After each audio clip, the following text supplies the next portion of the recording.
Championship series is now set with Texas A&M getting a 6-0 win over fellow SEC foe Florida to move on to Saturday's College World Series Championship Series Game 1 against another SEC team. Shocker, Tennessee. So we have it set, guys. Championship is set. Tennessee, Texas A&M. I apologize. Tennessee, Texas A&M on Saturday night. Game 1, best of 3 series. But specifically with this one, Tennessee getting Florida getting, Texas A&M getting the 6-0 win over the Florida Gators here. I mean, A&M, it's a weird game. I mean, just read the box score for you again. 6 runs on 6 hits, 0 errors for Texas A&M. 0 runs, 4 hits, 0 errors for the Gators. Really, the difference, I feel like, I'm not trying to put the blame on one kid, especially a true freshman. We're probably Liam Peterson, just going that third of an inning, had 4 walks. It kind of set the stage to the game. I mean, I didn't really think like A&M just went out there and absolutely dominated Florida, even though the score may tell you that. I mean, 6-0, but I never really felt like A&M went out there and just got dominated. Florida was getting dominated. Like I said, I mean, A&M only had 6 hits. Florida had 4. It was more just, it was timely hitting and walks. I mean, overall, to be fair to Florida's pitching staff, though, they only had 1 walk after Liam Peterson went after the first. Jake Clemente had 1 walk. So that one, it was really the first inning, kind of just set the tone. And then A&M's pitching, man. A&M's pitching across the board, when you really factor in what new pitching coach Max Weiner has been able to do, the young cat has done a really good job developing this group. I mean, I'm just reading it here, the numbers here. Justin Lampkin, who started off, did a phenomenal job. Went 5 innings, only gave up 3 hits, 0 earned runs, 1 walk, 9 Ks. Just a phenomenal performance by Lampkin. Chris Cortez, who they always kind of get to that middleman setup. Starter Cortez, get to the closer.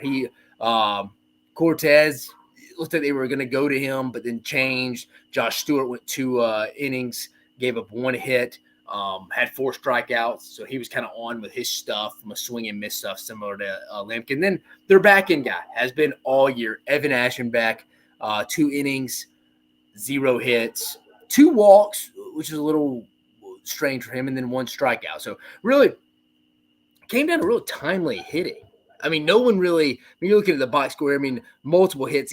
Gavin Grovahawk, 2 hits. I mean, I thought he did a phenomenal job from that standpoint. I mean, other than that, though, I mean, the score's a little misleading. And again, a win's a win. A&M should be celebrating, sloshing the boys, should be fired up. They're going to the championship series. But that's kind of how I thought A&M would play in this game. I thought Florida would play a little better.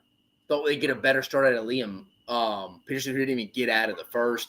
But again, remember, Florida played a lot of baseball today, starting at 11 a.m. Eastern, and then just finished up. It's been a long day of baseball. Not that people haven't played 2 games in a day before. It's just a lot of an emotional baseball. It looked like that first game took a little bit out of them, even though it was a blowout. But Grahavik had 2 hits.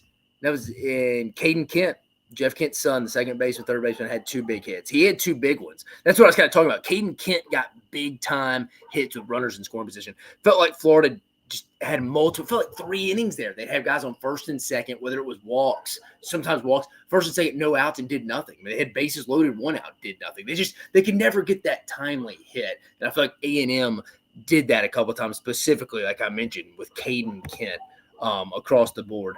SEC and Filter, yeah, like we said, be sure to like, subscribe, hit that notification bell. Fill up the chat room here, guys. I'm going to go on a couple more minutes. Again, we're not going to go overboard just to have reaction here. But really, overall, just initial thoughts. Thought A&M pitched well. Like you said, Max Weiner, not even 30 years old yet, former pitching coach in the Seattle Mariners organization, has done a phenomenal job with his staff from top to bottom. Prager gave him a big start the other night. Got it going. They got some of the younger guys going, developed Evan Ashenbach. They've done a good job. Timely hitting. Like I said, Kent was a big one. Then Florida just didn't get it going at the plate tonight when they had opportunity. They had numerous opportunities. They had a lot of guys on bases, guys in scoring positions, just couldn't get it done. And then just the walks to start the game. The walks to start the game by Liam Peterson kind of set the tone a little bit for the rest of the night, in my opinion. So where does that lead us from there? Let's fast forward to Saturday. We got a championship. We got a championship series starting Saturday night. And I believe the Sunday game will be during the day, 2 p.m. is what they normally do. And then Monday, if necessary, we'll go back to the night. But we got Texas A&M, Tennessee. We've only seen it one time this year in Hoover at the SEC tournament. I believe Tennessee got a 7-4 win. Let me see. Tennessee versus Texas A&M in Hoover. 7-4 win on May 23rd. Yep. All right, yeah, I remember that game. Yeah. So it was in the SEC tournament. That's what I thought. They only had one meeting this year. So it'll be interesting to see how they go. Nathan Harvey, don't be scared to pronounce Weiner correctly. You're right. Is Oscar Mayer the new Pringles? I didn't get that one. Sorry, Nathan. Refresh me on that one. Keep throwing the comments in there. I'm open to talk to anything over there. I like the matchup. Hey, I'll even go back and let me see if I can. My phone's on the charger. Even going back, I had Texas A&M winning the national championship when the bracket was announced. I actually had Texas A&M versus Tennessee, and I picked Texas A&M to win the whole thing. And they've both been undefeated in Omaha. And if I could go back and change my pick, I probably like where Tennessee is. Oh, yeah. All right, Nathan. I got you. Appreciate you, brother. No, I knew that just off the top of my head. Off the top of my head. Sorry about that. But no, going into the tournament, I had Texas A&M winning the national championship over Tennessee in this exact series. Promise you. Go look it up on my Twitter. I promise you. There's proof out there. I'll go retweet it tomorrow. But I would change my pick now. If I had to. I'd probably go Tennessee. Just, again, I keep saying it. If you watch my Tennessee reaction videos, it just kind of feels like a team of destiny a little bit. Just kind of seems like a team of destiny. I like A&M. I think Sloss has done a phenomenal job. I mean, Jim Sloss was a hell of a baseball coach, guys. He's a hell of a baseball coach. Even go back to his time at TCU. Yeah, Nathan, as an ag, I didn't even have us going this far. No, I mean, I just thought they raked. I mean, you know that, Nathan. You're a Texas A&M fan. You watch just as offensively how dominant they were at times this year was actually really impressive. It was unbelievable. I mean, I saw it multiple times. Obviously, people know the Georgia game. Georgia went up, 8-9-0. A&M goes and scores 8-9 and matches it the next half. I think Alabama in game 2 early in the year was up 5-6-0 on A&M. A&M comes back and wins. There was no deficit that was too large for the Aggies this year. So that's why I liked them. Picked them to win it all. I picked this exact series. Again, I keep tooting my own horn a little bit. Normally not that guy, but I'm pretty proud of myself for predicting that. But I will say now, I would pick Tennessee if I could go back. I would definitely pick Tennessee to win the national championship. It may be definite's too strong. I just like the feel of the team. Kind of, you know what? I know A&M fans are like, what are you talking about? We've gone undefeated in here too. It hadn't been as pretty or dramatic at times. It's still no, and it's nothing taken away from Jim Schlossnagle. Call me crazy here. I've been screaming Tony Vitello is a top 5 coach in the SEC out of the big 3 men's sports of football, basketball, and baseball. I think Jim Schlossnagle is right there. If not, Jim Schlossnagle is right there. He really is. And I want to factor in what he did at TCU, too. I mean, he took the Horned Frog to Omaha numerous times. Sloss is a damn good baseball coach. I know the A&M fans listening are like, yeah, we know, dude. We keep up with him. We know. Texas Ags people are like, yeah, we know, dude. We keep up with our guy. Sloss is the man. Nice guy, too. Met him a couple times. But who has? MP Bro. Probably no problem, bro, I would assume. You expect more orange or maroon in the crowd for the games. So as I've stated in reaction, this is not my home right here. I'm at my in-laws. We're moving to our house now. My in-laws are big Tennessee fans. My brother-in-law actually booked his seats, booked his flight to Omaha for Saturday morning. Going to fly into Detroit to connect out of Atlanta and then go right to Omaha. Big Tennessee in-law family is where I have. My in-laws are big Tennessee people. I was telling them, this before the A&M Florida game. Tennessee had already won. They're obviously in. I said, if it's Texas A&M Tennessee, which it is, Omaha is going to be nuts. Those are 2 massive loyal fan bases that have not played or competed for a national championship in a big 3 major sports since 1998 when Tennessee beat Florida State, who they happen to beat today and eliminate. With Philip Fulmer and T. Martin for a national championship in football. It's the last time. Either school. Big 3. I'm not talking about when Texas A&M won the national championship in women's basketball, I think, in 2011. I only know that because I used to work at Texas A&M in football as assistant director of player personnel. We used to go play noon hoops outside Reed Arena. So I remember always seeing the 2011 women's hoops national championship winner. I'm talking about the big three sports of football, men's basketball, and baseball. This is the big Omaha. I expect a ton of people from Texas A&M and Tennessee to start invading Omaha starting tomorrow through Friday and through the weekend. I expect now if Florida would have won, again, Florida kind of has that, just like a lot of fan bases in the SEC, sidewalk, a little bit of alum base. How much would they really travel to Omaha? They've been so many times with Sully. They were in the national championship series against LSU last year. They've been there, done that, seen it. They've had their trips to Omaha. They may not go invest that money or that time to get out there for a weekend again. Texas A&M and Tennessee, place is going to be legit 50-50. So that's a fantastic question there, MP, bro. Nathan Harvey, did you see the pitching being so dominant? I'm shocked. No, I didn't. I mean, Prager is Prager. I mean, he's solid, but he can also not be as dominant and have high-end stuff as a guy maybe like Drew Beam or Jamie Arnold from Florida State has. But give Max Weiner, the young cat, credit, man. You can tell he has a real connection with his guys when he goes and has mound visits. It's real fun. He goes out there, you can tell he starts patting them on the chest. They're laughing, cracking jokes. He's not that much older than them. I mean, he is. I mean, what is he? I think he's close to 30. Let's just say he's 30.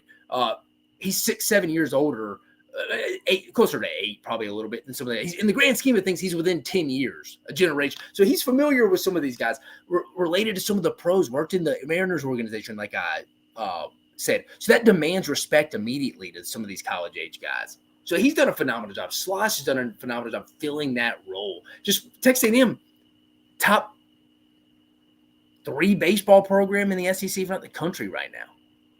I talk about it all the time. Top 5 coaches in this league in the big 3. I mean, the baseball coaches make it so hard. I think there's only one football coach, and I think there's only one basketball coach I would start a program with after that. The other 3 in the top 5 would go to baseball. It's phenomenal. Jim Schlossnagle, Tony Vitello, Jay Johnson,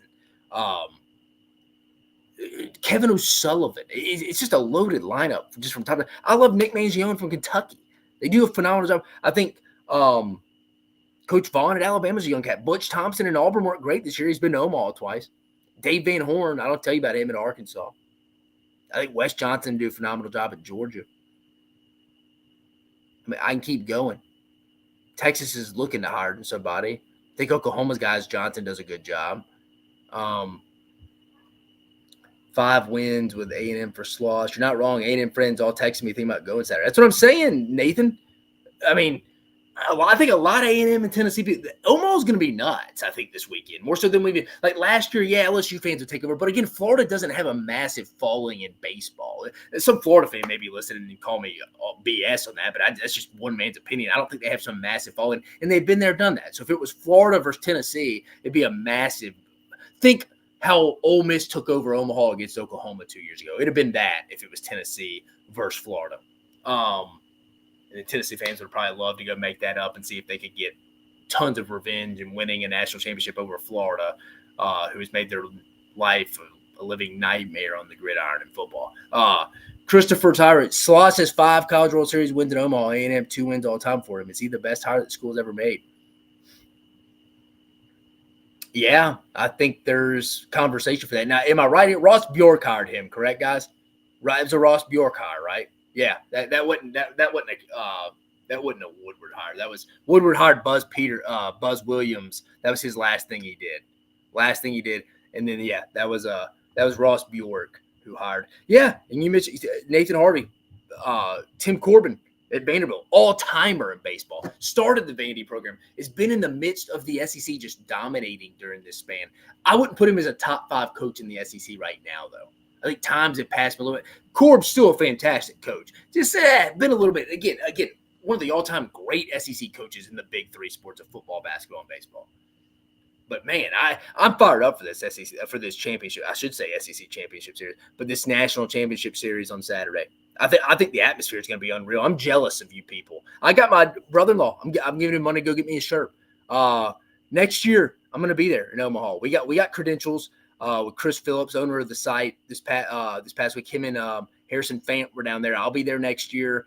I'm not going to miss it. I've had a fun time doing these reaction videos. We still got 2 more to go at least, and I'm hoping 3. No offense, A&M Tennessee fans wishing losses, but I hope this series goes 3. I just think the atmosphere in Omaha, when you factor in all that orange and maroon and white rolling in this week over the next 48 hours, it's going to be unbelievable. Just 2 passionate fan bases right there. But yeah, guys, Texas A&M with the 6-0 win over the Florida Gators to advance to Saturday's championship series against the Tennessee Volunteers. Who you got, guys? Who you got winning the series? I predicted this championship series. I picked A&M to win it, but if I had to say right now, I would switch that pick to Tennessee. I just like the way the momentum is, killer instinct those guys have right now. But I think it's close. I think it goes 3. Both teams are undefeated, A&M and Texas A&M and Tennessee in Omaha. So somebody obviously is going to lose. I think this goes 3, though. I think this goes 3, and I think Tennessee takes it. Right? This isn't a prediction reaction video, but I thought I would give it to you guys. Would it be amazing if you could pronounce half the players' names correctly? Who besides Gavin Grohavik did I mess up with initially? Hayden Schott, Jackson Appel, Jack Bell, Jace Lavalette, Ted Burton, Caden Sorrell, Ali Camarillo, Caden Kent, Travis Chestnut. I don't know what my man D. Adams is talking about. Nathan, so glad Lavalette did not get into the ball early, didn't allow a run, let him play. Yeah, that hamstring injury. Hey, he got the start in right field. So I thought he made DH with Sloss. I thought Sloss may give him the DH spot. You're doing great on the names. Ignore negative comments. Appreciate it, Nathan. That just Grohavik was the only one that I'm missing. I do that every time I'm freaking watching A&M. I read his name and I want to say that, and I'm out. So I apologize if that messed up anybody. But again, guys, A&M, baby, going to the national championship series. I'm fired up. Probably one of the most fired up I've been about a championship series in a while. And we even had SEC on SEC last year, Florida and LSU. But I just think both these fan bases deserve this. I mean, it's going to be fun. It is going to be. Think about it. LSU, Florida last year. Both have competed in other sports for a national championship, especially in the Big Three. A&M fans been waiting for this for a long time, and they deserve it. They deserve it. Tennessee fans, Tony Vitello's built a total monster. Not shocking. He's finally getting his chance to go win a national championship. Slosh doing phenomenal things at A&M as well. But Wiener is pronounced like you don't want to say it. All right, I got you, Chris. Got you. What JJ would have to bench shot if you put Lavalette at DH. True, very true. There, just I don't know the significance of the Lavalette hamstring injury, so I just didn't know. I know you could hit with the hamstring injury, just didn't know how bad of an extreme, what grade strain or slight pull it was for you to go play right field. So that's why I was like, he'll at least be in the lineup to have a stick and have a chance to drive in some guys. Nathan Harvey, A&M fans were waiting for the curse. Now they're going to show up in droves. That's what I'm saying, dude. I think both these fan bases travel unbelievable into this College World Series championship series. But again, guys, I appreciate you joining me on the reaction. Again, we got at least 2 more. I'm hoping 3. But that's it. Texas A&M getting the 6-0 win over Florida. Florida's eliminated. We're down to 2, guys. Texas A&M versus Tennessee starting on Saturday night. Hope you join us again. I'm your host, Dave Shumate, longtime personnel guy in the SEC. Was actually at Texas A&M fans in 17 and 18. And hit us up on the SEC Unfiltered channel. Like, subscribe, hit the notification bell. Tell us where things we can get better, things you like, things you'd like to see, man. Again, appreciate you joining us on this reaction video. Gig 'em, baby.